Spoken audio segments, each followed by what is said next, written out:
Muy buenas tardes.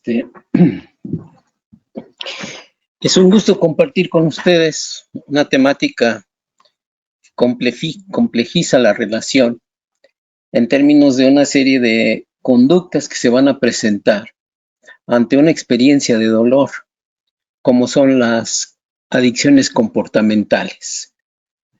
Primero vamos a entrar en materia porque hablar de las adicciones comportamentales, estamos hablando de una serie de conductas que se van a diferenciar de las conductas a sustancias o dependencia a sustancias.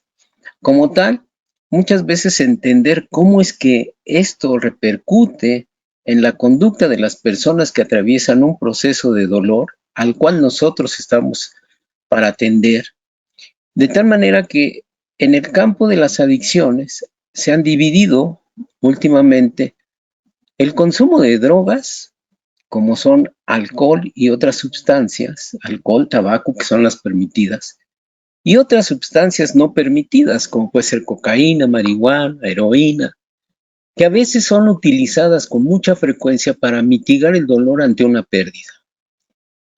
Y que generalmente en nuestra cultura, en algunas regiones de nuestra ciudad y de nuestro país se consume alcohol durante el proceso de, pero no voy a hablar de las manifestaciones conductuales a través del consumo de sustancias para mitigar el dolor ante una pérdida, sino más bien me voy a dirigir a qué tipo de actividades comportamentales están relacionadas con el proceso de la mitigación del duelo que no tiene que ver con las sustancias. Y entonces vamos a hablar en ese terreno de otro tipo de comportamientos. Bueno, para dar inicio, vamos a entregarnos un poquito al proceso de lo que significa el duelo. Dolus proviene del latín dolus, que significa dolor. Nosotros atendemos el dolor dentro del campo de la tanatología. Pero ¿cuál es el dolor que nosotros estamos atendiendo o trabajando? El dolor psíquico, el dolor emocional, y al cual le tenemos que dar el tiempo en el proceso de elaboración del duelo para enfrentar la pérdida de algo o de alguien que estuvo con nosotros y que ya no está, y esa es una pérdida. Entonces el dolor es la primera manifestación ante una separación. La separación implica que el otro ya no está. Y ante esta separación da como resultado un impacto psicológico, psíquico, que nos pone en evidencia y manifestamos una sensación dolorosa porque el otro ya no está. De tal manera que cuando una persona fallece, y en este sentido estoy hablando de las personas cuando fallecen, pero puede ser cuando hay una pérdida de salud, cuando hay una pérdida de la pareja, cuando hay pérdidas por secuestro, cuando esa persona no está, se enfrenta a uno a situaciones que de pronto entra en conflicto primero con la realidad, primero y después se somete a una serie de condiciones intrapsíquicas que van dando como resultado la separación y el interés de todo contacto con la realidad. Entonces, el duelo se define de diferentes formas, desde que es una lástima, una aflicción, un sentimiento, pero en términos generales el duelo significa dolor. Y dolor resultante del impacto que genera la pérdida de algo o alguna persona por fallecimiento. Demostraciones que se tienen a través de ese sentimiento por la pérdida de algo o por muerte de alguien, eso significa el duelo. Entonces es un proceso al cual nosotros nos vamos a enfrentar para identificar primero el dolor. Sin embargo, este proceso doloroso tiene un periodo de sufrimiento, le vamos a llamar así, y ese proceso, cada persona tiene su propio momento para expresarlo. De tal manera que a partir de que el impacto es emocional ante una pérdida, una ruptura, una separación, la manifestación consciente es representada por el dolor. O, dicho de otra forma, el dolor se representa conscientemente a través del sufrimiento. Por tal motivo, esta es la característica a la que nosotros nos vamos a enfrentar.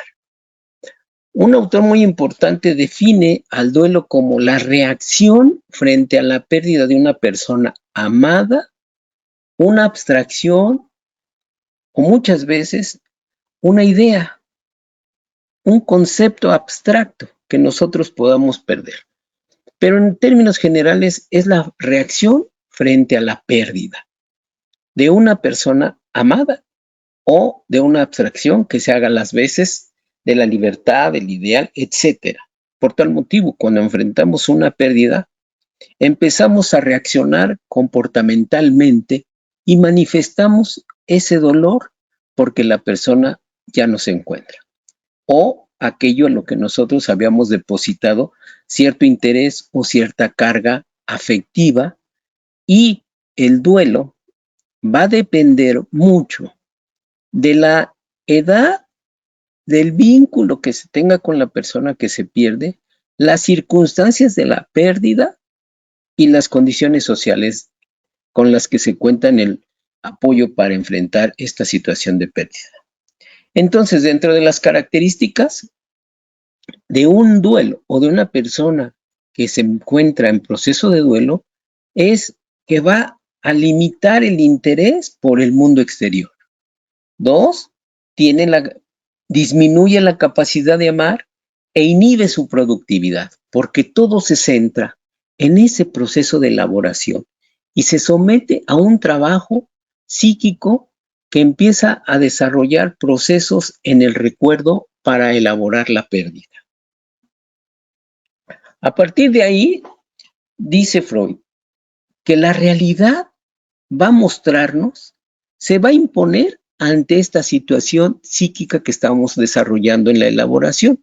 Es decir, la realidad nos va a mostrar que el objeto ya no está y que debe quitar o que se debe desligar uno del objeto perdido para poder como salir avante de este proceso. Es decir, cuando ya hay un proceso de duelo, el trabajo implica quitar la carga afectiva de lo que se pierde para ponerlo en otro objeto. Parece muy sencillo este proceso, pero no es tan fácil. Es un proceso, un trabajo al cual Freud se va a referir. Y este trabajo tiene que ver con la forma en cómo el sujeto va enfrentando la situación a partir de los recursos con los que él cuenta. Y inconscientemente, todo ser humano va a poner resistencia a abandonar esa posición. Es decir, vamos a tener una resistencia en el inicio del proceso de duelo a abandonar el objeto amado a pesar de que ya no existe. Pero es una resistencia que nos va a servir para el proceso de elaboración.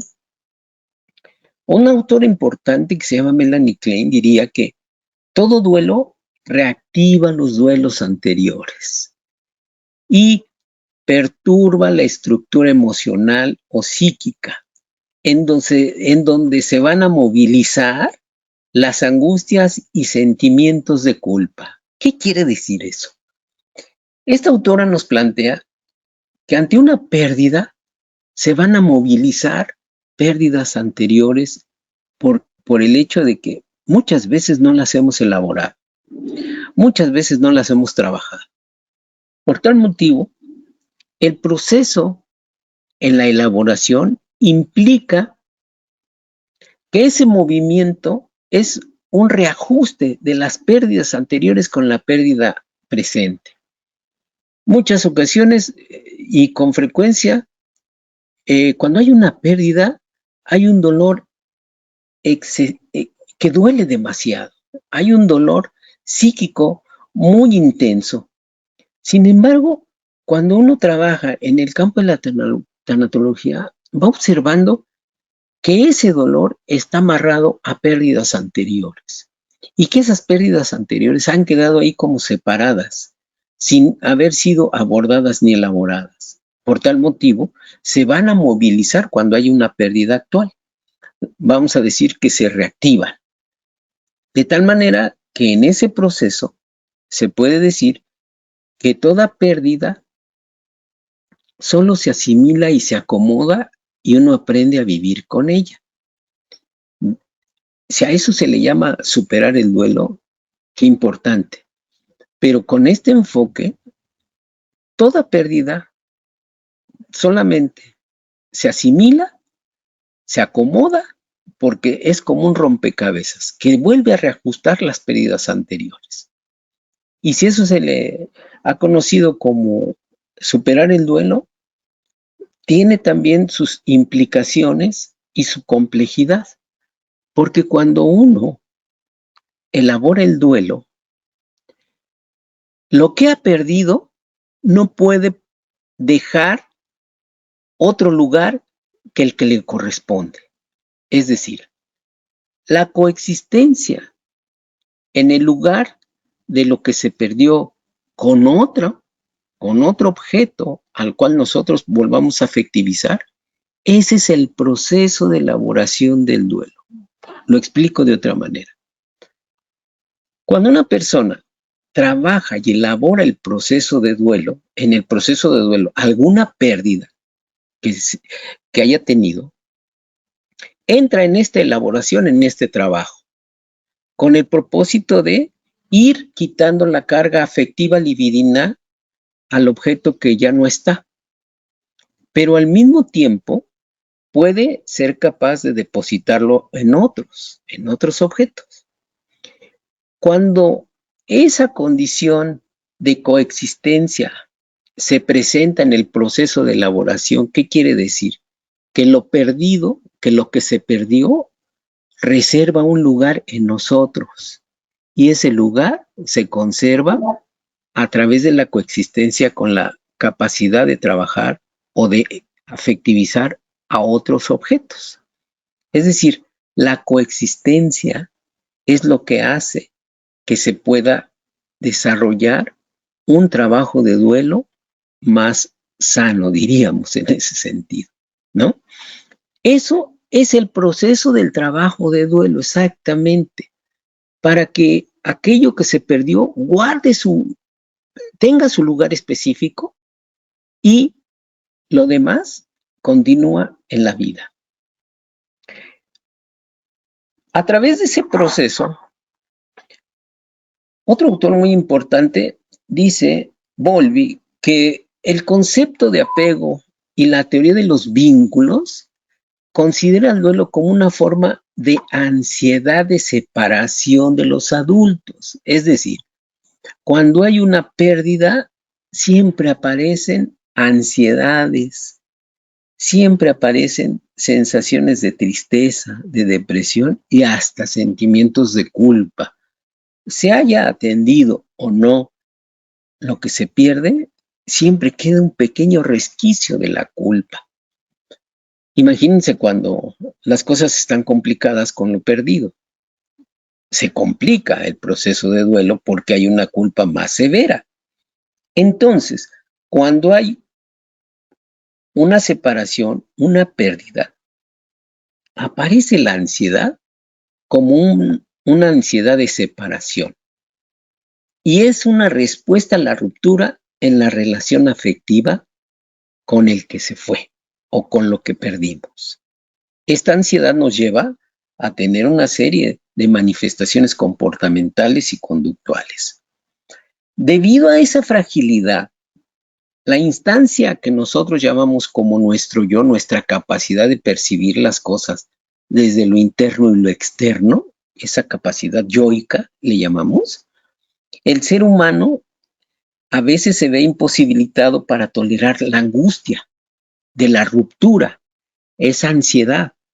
Entonces, esa instancia, por una pérdida, puede aparecer la depresión, porque no alcanza a defenderse del impacto ante la pérdida. Y entonces queda como frágil. Y ese motivo hace que el sujeto que acaba de tener esa pérdida, idealice esa fragilidad reemplazándola por una condición imaginaria que le dé un sentimiento de fortaleza y poder. Y eso muchas veces se logra con el efecto de una conducta adictiva comportamental o a veces de una conducta de consumo de drogas. ¿Qué quiere decir? Que cuando hay una fragilidad, vulnerabilidad en nosotros, muchas veces recurrimos a este tipo de recursos para enfrentar el duelo. Puede ser por sustancias o puede ser por conductas comportamentales para evitar enfrentar el proceso de duelo.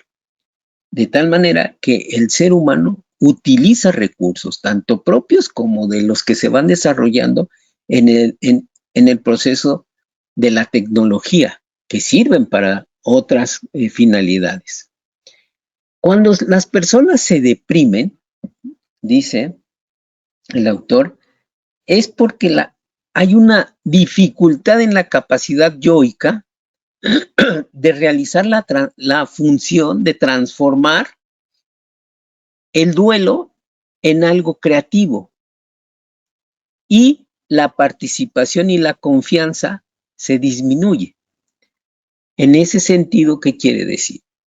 Que cuando hay una depresión, el psiquismo se centra, o el ser humano se concentra más en su dolor que en realizar acciones que van siendo creativas para abordar el proceso de duelo. Esto implica que el sujeto está sometido, pero no quiere decir que deje de trabajar su psique para enfrentar el proceso doloroso. Al contrario, la psique va generando imaginaciones, idealizaciones, una serie de pensamientos que van a favorecer ese proceso intrapsíquico, pero no se va a reflejar en el desarrollo de la persona que puede salir de ese proceso doloroso. Algún autor que según Rodríguez dice que el utilizar estos recursos como una adicción o dependencia son una tentativa de sobrevivir para salvaguardar un sentimiento de integridad del yo. Es decir, si ante una pérdida hay una ruptura, una fragilidad, un impacto, diríamos un trauma en la instancia yoica, el recurso de las adicciones, de las dependencias, tanto a sustancias como a conductas o comportamientos o relaciones afectivas, nos sirve como para salvaguardar ese sentimiento de integridad del yo. Es decir, es un recurso que el ser humano va a utilizar como un apoyo para salir de ese proceso doloroso, de lo que es la separación o el impacto de la pérdida. Esta tentativa parte del deseo de vivir, por eso dice del impulso de vida, y sufre una invasión por ese deseo o esa parte que todos también traemos que se llama pulsión de muerte. El ser humano siempre está luchando con dos pulsiones. Una, la pulsión de vida, eros, y la pulsión de muerte, tánatos. Y a pesar de que nosotros vamos teniendo como una tarea en esta realidad, la sensación de vivir, de hacer cosas, evita un poco ese sentimiento o esa idea de muerte, pero no la podemos evadir. Siempre la traemos presente, siempre está ahí, ¿no? Y hacemos cosas que nos da el sentido de vida, pero siempre esa pulsión que traemos cargando, que es la pulsión de muerte, va a intentar disminuir todo tipo de funciones y actividades para lograr su objetivo, que es la muerte. Por esa razón, la adicción o dependencias comportamentales es una tentativa de vivir, pero por el camino opuesto, diríamos. Un poco complicado para aquellas personas que van intentando enfrentar el dolor. Actualmente, el fenómeno de las adicciones presenta algunas complejidades, porque ya sabemos que es muy dinámico y en constante evolución. Anteriormente, no se hablaba de otro tipo de adicciones que no fueran las adicciones a sustancias. Pero en nuestro tiempo estamos hablando de otro tipo de adicciones que son desde el internet, adicción al teléfono, adicciones a la pornografía, adicción a las compras, ¿no? Al juego. Hay una serie de conductas que se van a ir manifestando como tentativas para evitar el proceso de elaboración del duelo. O también puede ser una forma, ¿sí?, de enfrentarse a la realidad a través de este tipo de comportamientos. Y por esa razón, cuando una persona se enfrenta a este tipo de comportamientos, puede desarrollar una adicción o una dependencia que por lo general se relaciona con las sustancias. Y cada vez se observa, y con más frecuencia, que hay adicciones sin sustancias, y son las llamadas adicciones comportamentales. Ahora bien, ¿qué es eso de ser adicto? El concepto de adicto proviene del latín adicto, adicto, a-dicto, y quiere decir no dicción o sin palabras. Y esta palabra hace referencia a alguien que sigue ciegamente a un líder. No tiene libertad, sin criticarlo ni decir nada. Y posteriormente se llamó adictus a un esclavo por deudas. Y de ahí deriva la palabra adictio. Adjudicación, cesión al mejor postor, consagración y dedicación.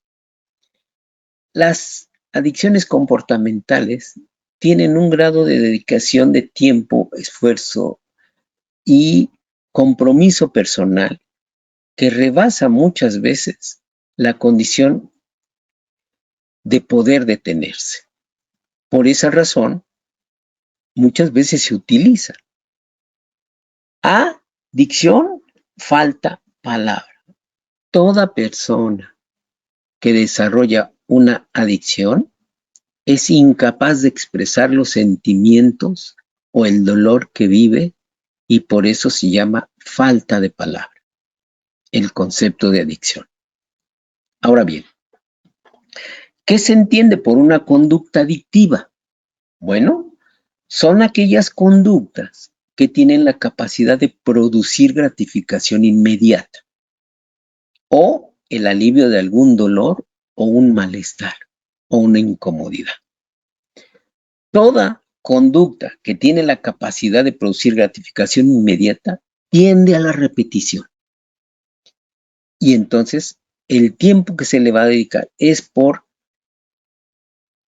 la necesidad de que en tan poco tiempo nos da una respuesta. Entre menos tiempo se tarde para obtener una respuesta, es más adictivo el asunto. Es más adictiva la conducta. No como aquellos que podemos pensar que jugamos a la lotería y se esperan unos 8 días, 15 para saber el resultado. No. En el juego, por ejemplo, es inmediato el proceso de obtener un resultado. Y si ese proceso y ese resultado son inmediatos, la conducta tiende a repetirse. Por esa razón, se convierte en adictiva cuando la persona pierde el control sobre la misma conducta que ha desarrollado. Y es cuando deja de decidir libremente. Aquí viene lo que dice el concepto de adictus. No hay libertad para tomar una decisión acerca del uso que se hace de la actividad elegida. Es decir, la actividad nos lleva como si nos controlara y no podemos hacer nada y nos dejamos ir. Tan solo veamos con el celular. ¿no? Es una conducta que de pronto ya los jóvenes, las personas también desarrollan una dependencia intensa al celular y si se les pierde es un caos, es un sufrimiento, es una preocupación y se altera su comportamiento. La conducta adictiva termina por generar una dependencia, es decir, un patrón de conducta desadaptativo que conduce a un deterioro global de la persona. Pero más bien es una adicción, ¿no? Y la dependencia sería a partir del momento en que la conducta se convierte en un modo preponderante en la vida de una persona. Cuando se establece una dependencia, aparece un trastorno que puede prolongarse por tiempo y que provoca cambios en las personas que la padecen, desde la ansiedad, la angustia, la desesperación, la irritabilidad, el enojo, la depresión. El ser humano va a configurar una serie de conductas y comportamientos que se van a manifestar por la preocupación de la conducta elegida y por no tener en el momento inmediato la repetición de la misma. Por tal motivo va a ser difícil que él se separe de esa conducta elegida o del objeto que ha provocado esa dependencia. Y si esto lo observamos, en la tanatología está muy ligado a un proceso como de resistirse a la elaboración del duelo por el uso de todos estos recursos que le podemos llamar hasta paliativos, porque son recursos que no ayudan mucho a enfrentar la condición real que es el duelo, que es ese proceso doloroso. Entonces es como un pequeño engaño, una pequeña salida para no enfrentar el dolor que nos provoca la separación. Un autor llamado Rosenfeld llega a reconocer que el que es dependiente a una sustancia o a una conducta o a una relación es una persona que no puede tolerar la depresión y como salida recurre a la manía. Esto es importante. La recurrencia a la actividad constante, a una serie de tareas con frecuencia que se repiten, es una tendencia para evitar el proceso de depresión que no se puede tolerar ante una pérdida. Entonces, la manía son una serie de acciones, conductas y comportamientos para no estar tranquilo, sino por el contrario, siempre estar ocupado y no enfrentar el proceso por el cual nosotros entramos en un estado de tristeza o a veces en una condición de depresión.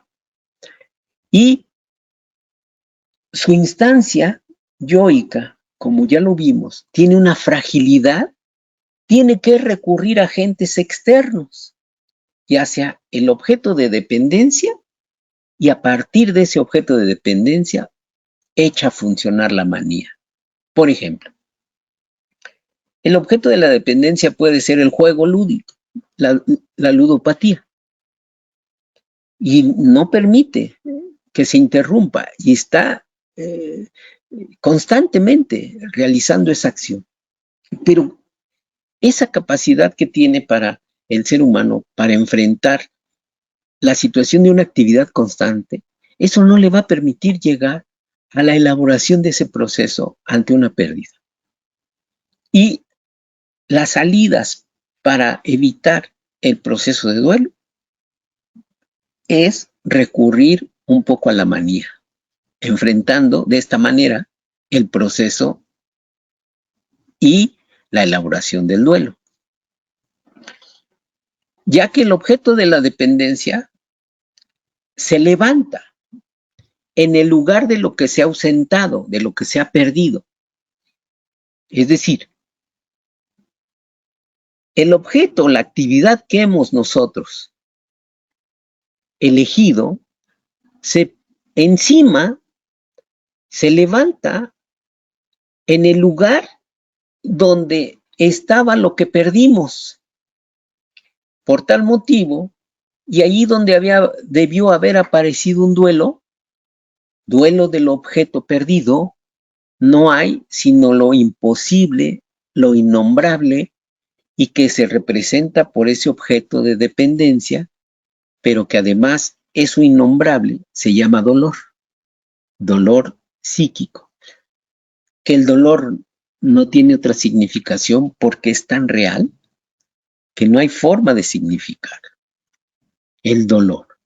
El dolor aparece conscientemente representado por esa manifestación conductual, pero el dolor es tan real que muchas veces tratamos de evitarlo, de disminuirlo, de mitigarlo con una serie de actividades que están relacionadas con la actitud y la actividad constante y constante, sin permitir que se llegue al momento de tranquilidad, al momento de elaboración de la pérdida, y eso da como resultado que la manía nos puede prolongar los procesos de duelo. En la falta de duelo, cuando no hay un duelo, el objeto de dependencia se ofrece como un recurso. Es decir, socialmente tenemos ahora muchos recursos que se nos presentan para evitar el enfrentamiento ante la pérdida, el proceso de duelo. Y eso implica que socialmente se han ido desarrollando una serie de tecnologías que nos permiten, ¿no? Utilizarlas para una finalidad, pero también pueden ser utilizadas con otro objetivo. Por ejemplo, en este caso, ¿no? Que nosotros estamos conectándonos tecnológicamente para poder tener un acercamiento que sea virtual y un conocimiento del mismo.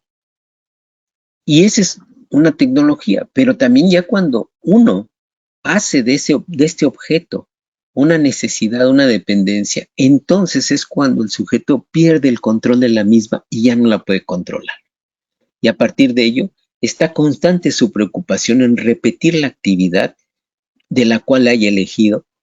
Y si hay alguna pérdida que es significativa, muchas veces uno se mete a este tipo de actividades para mitigar y evitar el enfrentamiento del duelo ante una pérdida.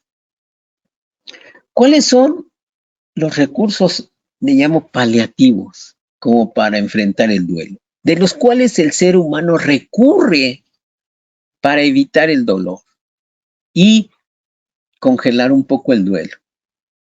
Las adicciones comportamentales son adicción al sexo, al trabajo, al internet, y allí pongo la cuestión de los celulares, al juego, a la bulimia, ¿no?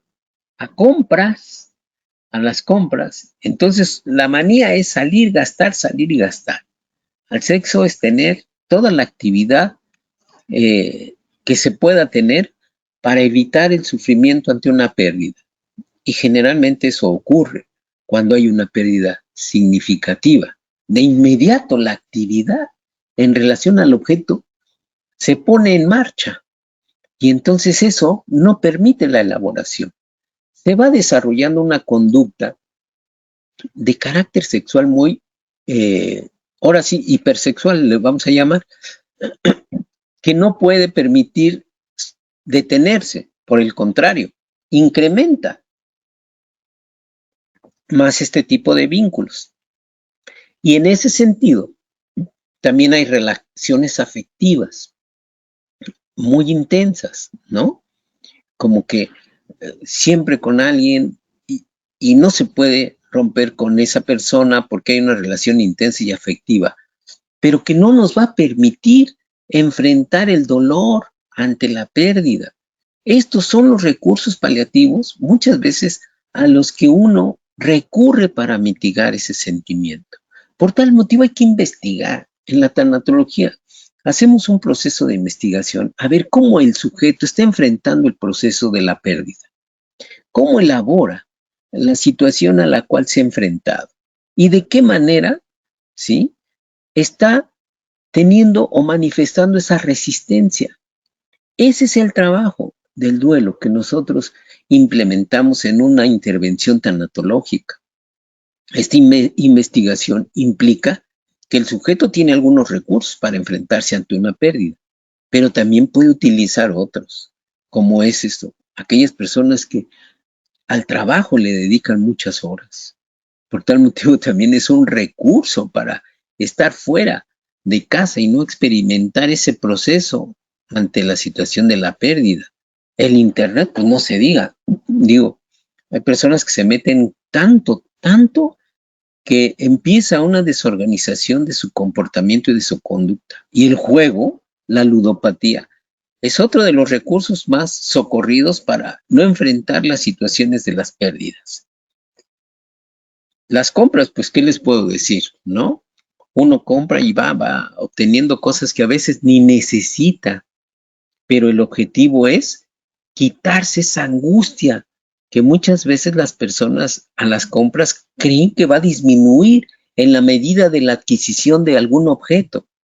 Y en la medida en que la persona adquiere ese objeto, va a necesitar y va a querer más y más y más. Y la angustia es porque no alcanza a tolerar esa sensación de tristeza o de depresión que todos vivimos cuando hay una pérdida significativa.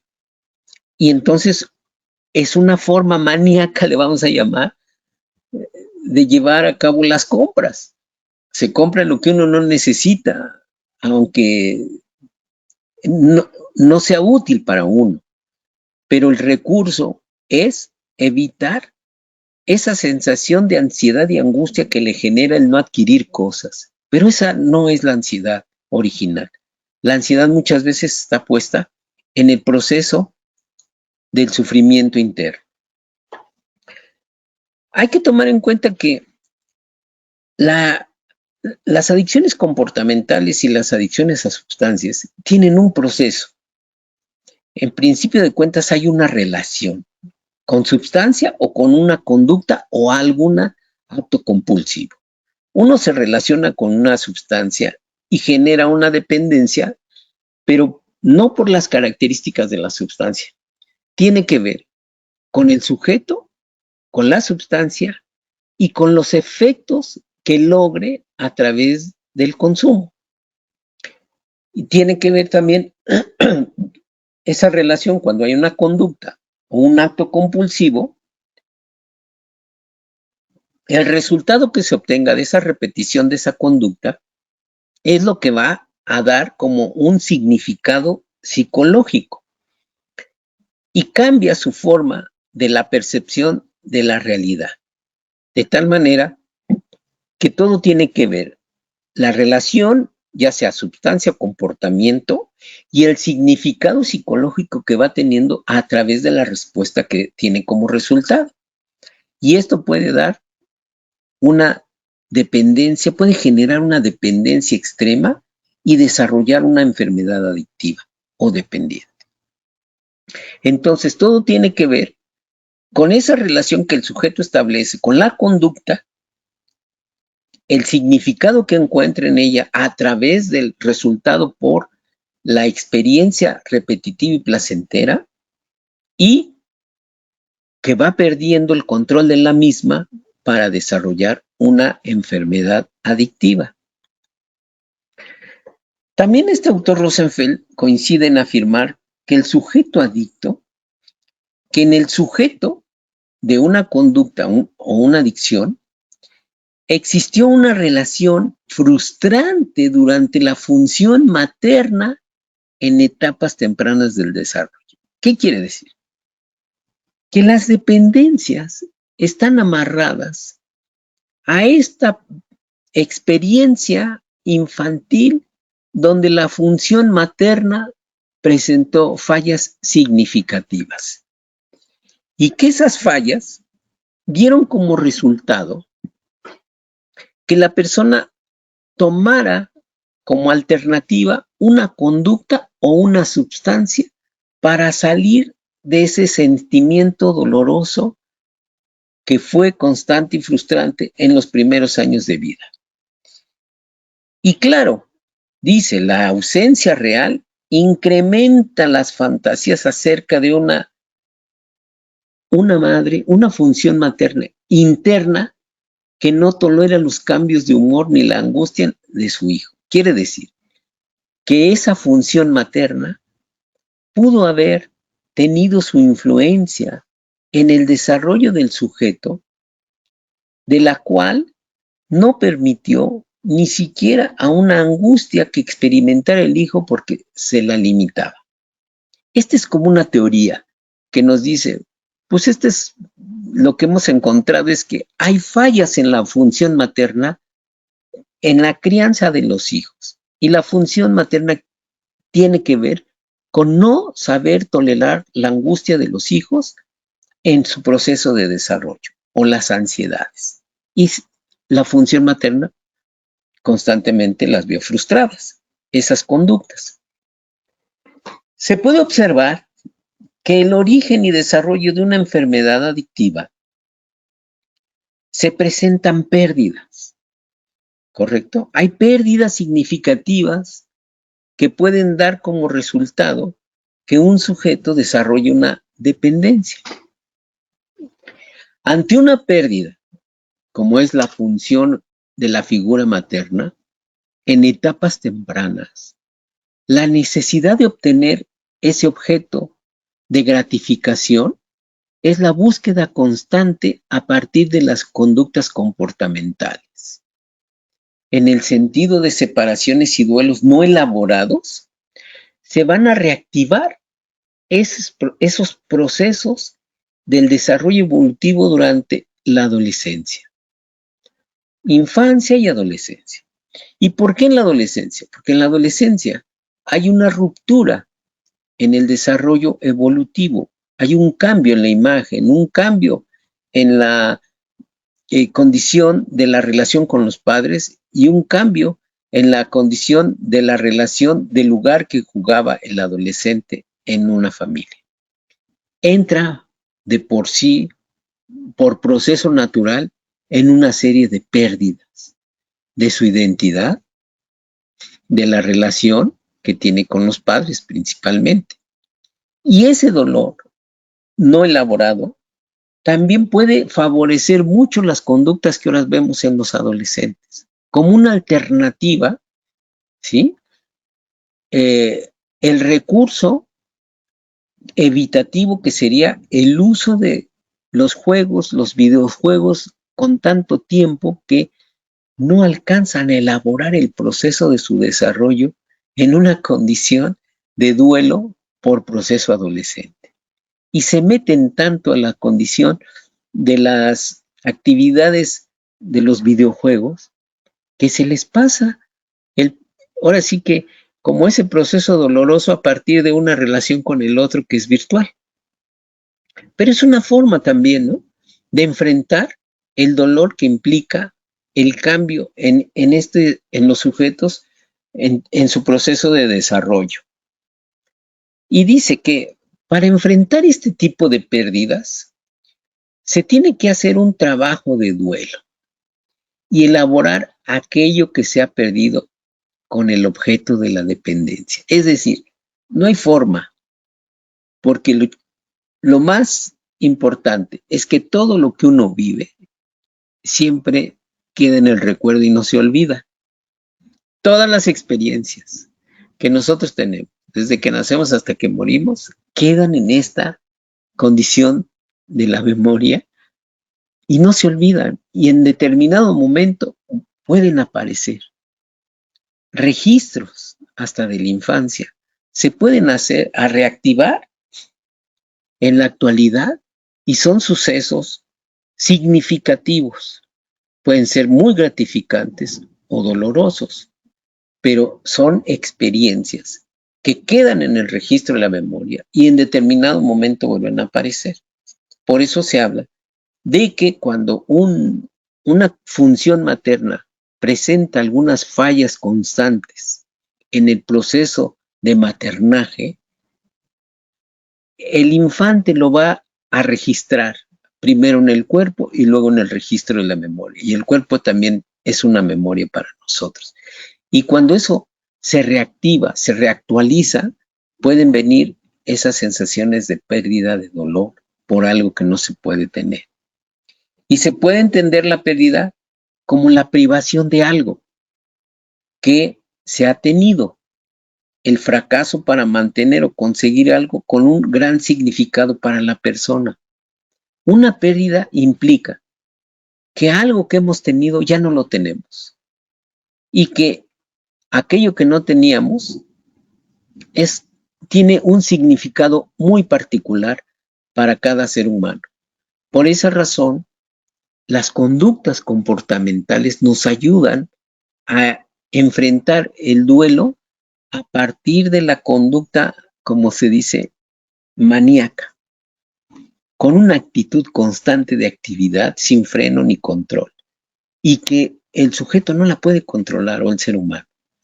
Es casi automática. Todas las actividades se van a llevar a cabo de forma automática, porque esa es la forma de enfrentar el proceso doloroso. Hay ocasiones que cuando hay un duelo a corto plazo, se va a manifestar por abandono, desapego, tristeza, ira, como enojo, incapacidad para recordar momentos positivos, sentimiento de culpa, miedo y en ocasiones depresión. Pero también, cuando hay un duelo a largo plazo, este se va a relacionar con comportamientos desadaptativos, consumo de sustancias muchas veces, dependencias comportamentales, como esas adicciones que les acabo de comentar, aislamiento social, baja autoestima, un sentimiento de minusvalía, desapego y sentimientos depresivos. Por esa razón, en la actualidad, socialmente se utilizan todos los recursos que socialmente se han ido implementando en nuestra cultura y en nuestra sociedad. Hay una tesis que dice que a mayor desarrollo tecnológico, menor desarrollo humano, y a mayor desarrollo humano, menor desarrollo tecnológico. Como una propuesta de decir, bueno, si tenemos un desarrollo tecnológico, utilicemos los recursos para la función que son. Pero a veces, bueno, el mismo ser humano tiene la posibilidad de hacerlos objetos de su satisfacción, objetos de su comportamiento repetitivo, adictivo, para evitar la situación de la realidad que aqueja a su estado. Pues esto era lo que yo les quería plantear en este espacio y hacerles saber que cuando hay una conducta de estas características, también el Instituto de Tanatología tiene los recursos humanos para la intervención en este sentido. ¿Cómo abordar esta problemática en términos de la elaboración de un proceso de dolor? Y a nosotros lo que nos aqueja, lo que nos preocupa, ¿no? Es cómo el ser humano enfrenta el dolor ante una pérdida. Y ese es nuestro trabajo. Siempre atendemos el dolor, siempre atendemos el sufrimiento psíquico, siempre atendemos las pérdidas, siempre atendemos el proceso de duelo. Pero muchas veces queremos adelantarnos, queremos evitar el dolor del otro, cuando todo proceso tiene sus momentos y sus tiempos. No hay que ni anticiparse ni adelantarse. El mismo doliente o la persona que tiene una pérdida tiene su proceso para el desarrollo del duelo en su elaboración misma. Y la preocupación de algunos profesionistas en la salud y principalmente cuando uno inicia en la tanatología dice, bueno, ¿y qué le digo? ¿Qué le puedo decir? No, si no hay nada que decir, no se dice. Para una pérdida muchas veces no hay palabras para significar esto. No hay palabras para significar el dolor. Entonces, no anticiparnos, esperar el proceso del duelo del otro y apoyarlo. Y si es una conducta comportamental o adictiva, pues entonces también nosotros tenemos recursos para enfrentar ese tipo de condición y conducta que permite al sujeto evadir el proceso de duelo. Y nuestro objetivo es que se pueda lograr ese propósito para tener un proceso sano en el desarrollo de su elaboración de duelo. Bueno, pues con esto quiero terminar y estar al pendiente de algunas dudas que tengan, pues las pueden enviar, como no, y daremos respuesta a ella. Les agradezco mucho y muchas gracias por su asistencia. Que estén bien y hasta pronto. Muchas gracias. Ok. Muchas gracias. Una pregunta. ¿Puedo hacer una pregunta? Con gusto, con gusto. ¿Podría poner la bibliografía, por favor? Sí, claro, les voy a poner. Muchísimas gracias. Bueno, mi pregunta es, ¿por qué razón en el diagrama que pusieron de las adicciones no aparece el alcoholismo y el tabaco? Sí, claro, son drogas permitidas. Son drogas permitidas. Claro, sí. ¿Y por eso no aparecieron? Bueno, cuando hablo de drogas o sustancias, ¿no? Sustancias legales o ilegales. Sí. A lo mejor no fui muy clara en mi pregunta, pero sí me queda claro que son sustancias permitidas y en un principio pensé, ¿y por qué no apareció el alcoholismo? ¿Y por qué no apareció el tabaquismo? Claro, que claro. Son muy adictivos. Sí. Y entonces, ¿qué? Se le permite al ser humano ser adicto al alcohol, ser adicto al tabaco, porque está permitido, pero sí que la repercusión es muy ruda. Sí, entonces, mi pregunta nada más fue eso, nada más es eso. Claro. Solo porque no apareció. No, nada más es eso, porque no apareció ahí cuando sí sabemos que son sustancias muy rudas para el ser humano. Generalicé en sustancias. Sí, lo generalicé. Ajá. Exactamente. Y esas sustancias pueden ser legales o ilegales, las que están favorecidas por la sociedad, que también tienen sus repercusiones, ¿no? Como el alcohol, el tabaco, pero bien. Sí, están dentro de. ¿Ok?